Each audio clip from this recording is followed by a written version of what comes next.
各位朋友们，大家好，我是刘建军。咱们今天来聊聊一个大家特别熟悉的东西——咖啡。好多老伙计、老姐妹都说，早上不喝一杯，一天都没精神。但您有没有想过，这一杯喝下去，它到底是在帮您，还是在悄悄影响您的健康呢？尤其是咱们上了点年纪的朋友，身体和年轻时候不一样了，这咖啡呀，就需要多留心了。您先别慌。今天我就在这给您把这杯咖啡里里外外、好好赖赖都分析清楚。您会听到咖啡的3个益处，但更要听明白4个需要注意的地方，特别是最后我要说的那3种饮用搭配，您可一定得留意，或者直接转告家人，因为这真不是小事。在开始之前，咱也按老规矩，如果您觉得咱们聊的东西有用，关心自己和家人的健康，别忘了点个订阅。这样就不会错过以后更多实实在在的分享了。也欢迎您给视频点个赞，或者在评论区留个言，咱们一起交流。接下来我们进入正题。一说到咖啡，我敢说10个人里有9个第一反应就是提神。没错，但这可就把咖啡看简单了。现代科学发现，只要您喝对了，喝适量了，这黑乎乎的玩意对身体的好处，可能远远超出您的想象。当然，我这里得先画条线，咱们今天聊的所有好处，都指的是那种不加糖、不加奶精，更不要那些花花绿绿糖浆的黑咖啡。您要是喝的是3合1速溶，或者顶上挤了一大坨奶油的，那对不起，这个不在咱们健康饮用的讨论范围内。那种喝多了，糖和某些脂肪带来的影响，可比咖啡那点好处大多了。好，前提咱说清了，接下来就看看这杯对的黑咖啡能给我们中老朋友带来哪3大惊喜。第一个惊喜是它能当咱们肝胆的守护兵。咱们的肝脏那可是身体里最任劳任怨的老黄牛，一天24小时不停工，解毒、代谢、储存能量，全是它的活儿。可它也最沉默，有点小伤小痛根本不吭声，所以咱们常常把它忘了。年轻时候应酬喝酒，现在可能血脂高，有脂肪肝，饮食油腻，偶尔还熬夜，这些都是在给这头老黄牛增加负担呢。有意思的是，不少跟踪多年的研究都发现，每天适量喝点咖啡的人得慢性肝病的风险能有所降低。这是为啥呢？科学家在咖啡里找到不少有益成分，它们进到身体里，能帮助减轻肝脏的负担。您要知道，很多状况的根源就是身体里存在一些持续的影响，而且这些成分还能减缓肝纤维化。这词儿听着专业，说白了就是防止肝脏质地发生变化。肝脏质地一变化，功能就会受影响，所以能拖住这个过程，就等于从根行护住了肝。还有个小发现，咖啡能刺激胆囊收缩，让胆汁排得更顺畅，胆汁不淤积，形成胆结石的风险也就小了。您看，一杯小小的黑咖啡，对咱们整个肝胆系统，是不是像个贴心的管家？第二个惊喜，它能帮着维持状态。听到这2个词，各位朋友眼睛肯定亮了。上了年纪，谁不希望状态好？谁不希望身体保持活力？咱们常听说抗氧化，到底抗的是啥？我给您打个比方，咱们身体就像个大工厂，生产能量的时候，难免产生点副产物，这叫自由基。这东西可不安分，在身体里到处活动，它接触健康细胞，细胞就可能受影响，老化。咱们脸上的皱纹、斑点跟它脱不了干系。更需要注意的是，要是它影响了细胞里的遗传物质，就可能让细胞发生变化。那怎么办？就需要有一些物质去应对这些自由基。抗氧化物质就是这类物质，咖啡里就富含这类物质，特别是一种叫多酚的，它能帮助应对这些自由基，把好细胞保护起来。这样一来，好处显而易见。第一，衰老的步子能慢点，人看着精神些。第二，也是更关键的，它能从源头上帮助维持良好的身体状态。现在很多研究都指出，规律、适量的喝咖啡，对维持良好的身体状态是有明确注意的。您说，这算不算是个好消息？第3个惊喜，它还能当咱们控制体重的小帮手。到了中老年，新陈代谢慢了，肚子越来越难减，这个苦恼我懂。而纯的黑咖啡就是一个不错的辅助工具，因为它里面的咖啡因本身就是一种天然的新陈代谢促进剂，它进到身体里能帮助促进脂肪的分解过程，等于给身体一个信号，别歇着了，赶紧把仓库里囤的脂肪拿出来用，这样一来，脂肪分解的效率就高了。很多人喝完黑咖啡，觉得身上微微发热，心跳快了一点点，这就是新陈代谢正在加快的表现。有研究说，运动前喝一杯，接下来的运动燃脂效果会更好。当然，我得把话说在前头，咖啡只是辅助，不是万能药。您可别指望光靠喝咖啡，躺着就能瘦，它一定得搭配上管住嘴，迈开腿，才能把辅助效果发挥到最大。再说一遍，这里特指黑咖啡，您要是往里猛加糖和奶精，那就成了高热量的饮品了，一边想燃脂，一边摄入糖和某些脂肪，结果可能适得其反。好了，三大益处讲完，是不是觉得咖啡不错，想赶紧去续一杯？别急，老话讲得好，凡事都有度，再好的东西也要适量。咖啡就是一把双刃剑，喝不对了，它带来的影响可不小。咱们接下来就看看喝咖啡的4个需要注意的地方，您可千万留神。注意1，咖啡可能影响身体对钙的吸收利用。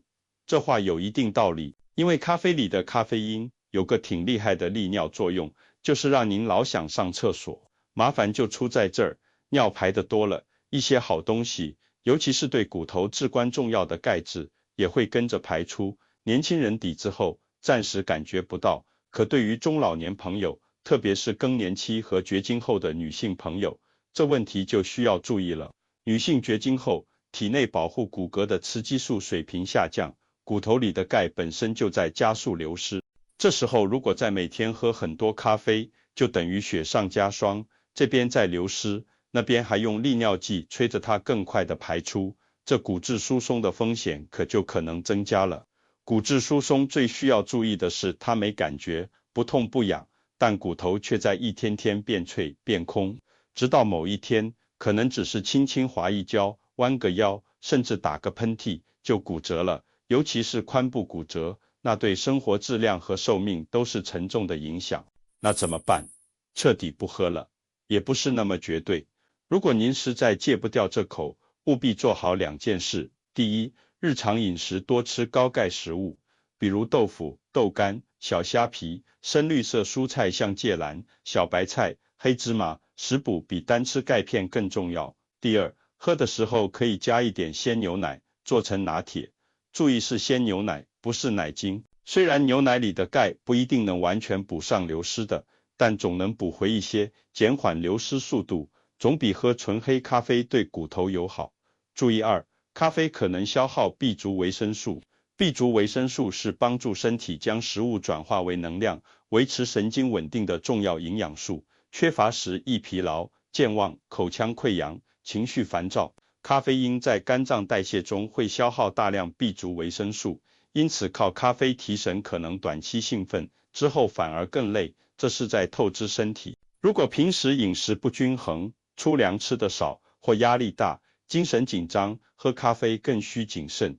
注意3，咖啡可能引起血压暂时升高。咖啡因会刺激交感神经，导致血管收缩，心跳加快，从而使血压短时间内上升。血压正常者尚可调节，但高血压患者需特别注意，长期喝浓咖啡可能影响降压药效果，并使血压波动加剧。如果您有高血压，务必咨询医生是否适合饮用，必要时选择低因咖啡，并注意监测血压变化。注意4，咖啡可能影响睡眠，这个大家可能有体会，但容易忽视。很多人喝咖啡就是为了白天提神，可提神的背面就是精神紧张。喝多了或者对咖啡因敏感的人会感到心慌、心跳快、手心冒汗、手发抖，坐也不是，站也不是，很焦虑，这已经是过度刺激神经了。更要命的是，它对晚上睡眠的影响。咱们大脑里有一种叫腺苷的物质，它就像睡眠信号，累积越多，人就越困。咖啡因的化学结构和腺苷很像，它一进大脑就占了腺苷的位置，让大脑误以为我不累，不用睡，所以您就可能失眠了。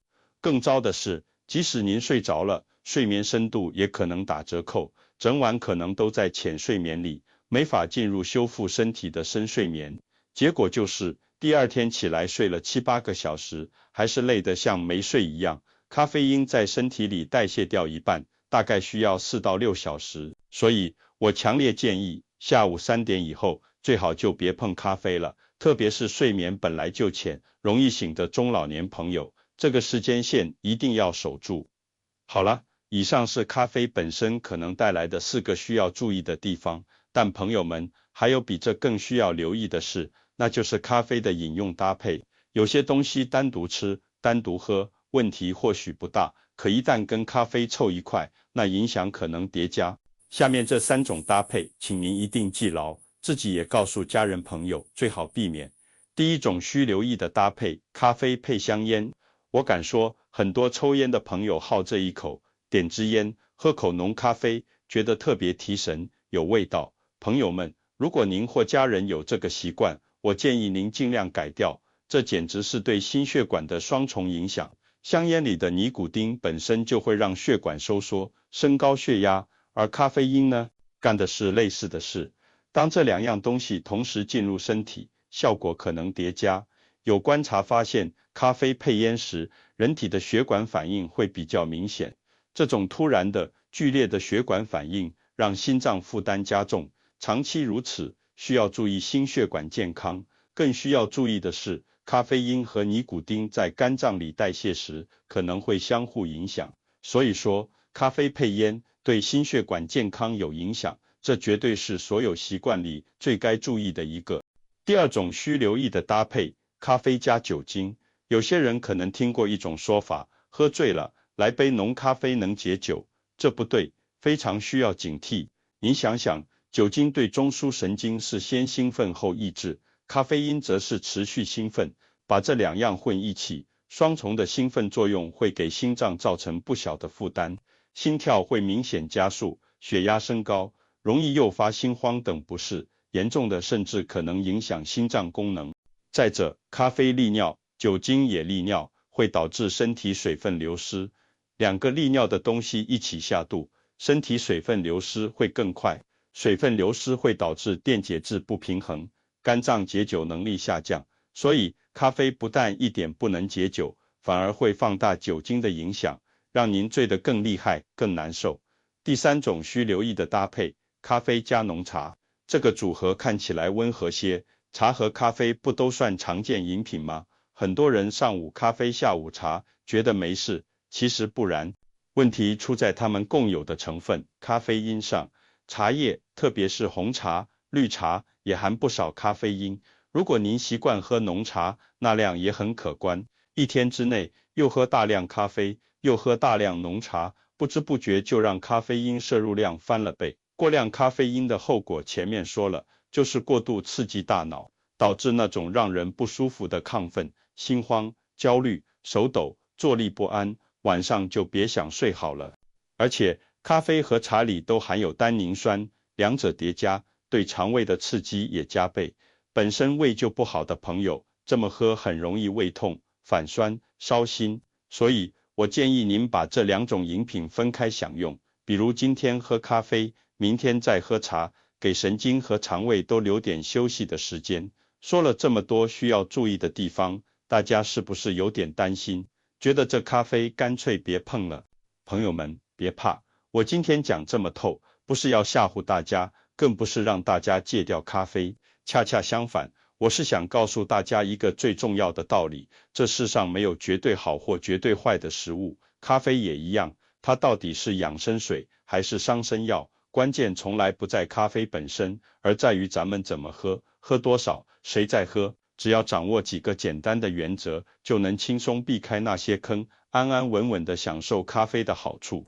那到底该怎么喝才健康安全？哪些人最好别喝？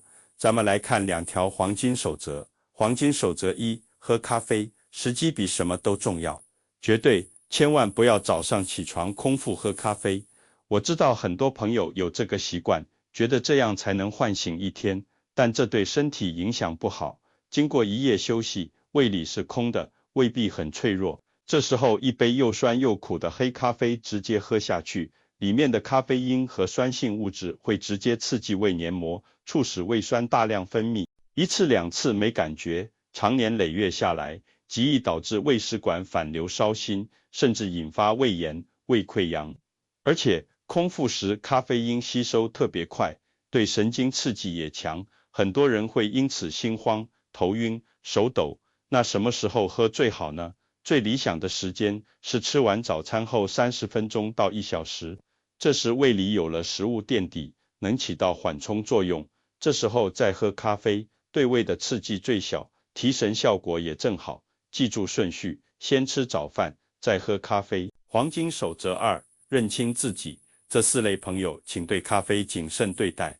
咖啡虽好，真不是人人能享用的。下面这4类朋友，我要特别提醒您注意，您可能真的需要留意。第一类，有高血压且血压控制不稳的朋友，原因前面详细说了，咖啡因可能影响血压稳定和药效，务必咨询医生。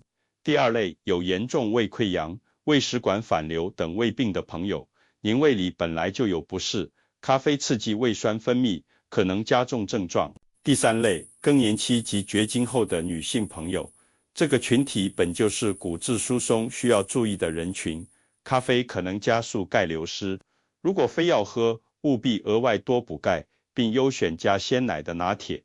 第四类，长期失眠或对咖啡因特别敏感的人，如果您是下午喝点茶，晚上就睡不着的人，那千万别挑战咖啡了，健康比一时口福重要得多。